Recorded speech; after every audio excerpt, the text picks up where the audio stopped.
We are now coming into a time of decision.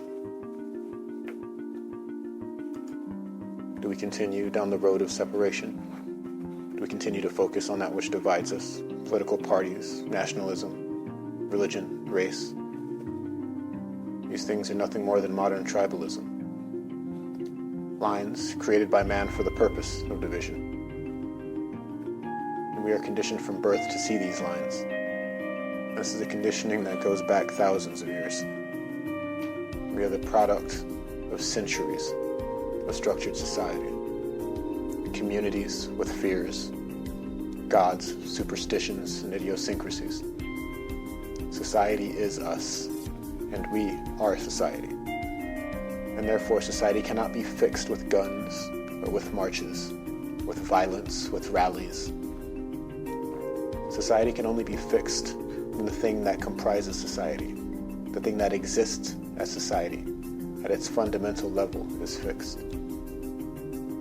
We talk about corrupt politicians, failures in the system, the inherent inequalities, the brokenness of the thing. And we use words like freedom and revolution. But freedom does not come from revolt. It comes when there exists an intention of it, when there is the urgency for it, and the attention given to social and psychological evaluation of what we are. And out of that comes freedom. Out of that, we can go so much further.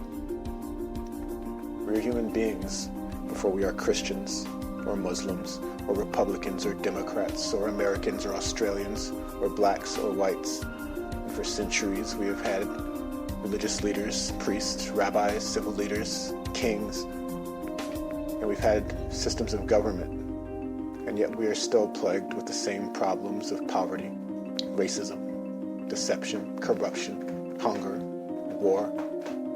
And we fought these words outwardly, looking at the problem of corruption and conflict as something to be fixed with more conflict. At what point do we accept that the old system is not working? And at what point do we turn these wars inward? We, in America especially, we're accustomed to being entertained. But entertainment is a distraction from the self. Entertainment is a loss of the self, a giving of the self to the control of others. Others who would tell us what it is that we should eat, what it is that we should buy, what it is that we should wear, what it is that we should watch, what it is we should believe, and what we should think. And it's not until we learn to give ourselves to self that we will come to see the deeper trouble with what exists and why it can no longer be. It's been said that the world is what we make it. The world is what we make of ourselves. And we cannot make for a better world until we make for a better self. And to do this, we must understand what is at the root of ourselves. We must take the time, we must put forth the effort to examine ourselves. We must make the shift from discussions of the individual problems of police brutality, corrupt politicians, and the like, and turn these discussions to the nature of these things, the nature of man's brutality, man's greed, competitiveness, acquisitiveness, and the society that's been built along these lines. It is not until the nature of man is changed that the nature of society can change. The change that we seek, the fix that we're looking for, cannot come from any revolution in the streets, or any revolution in the halls of Congress, or across the airwaves, or over the internet.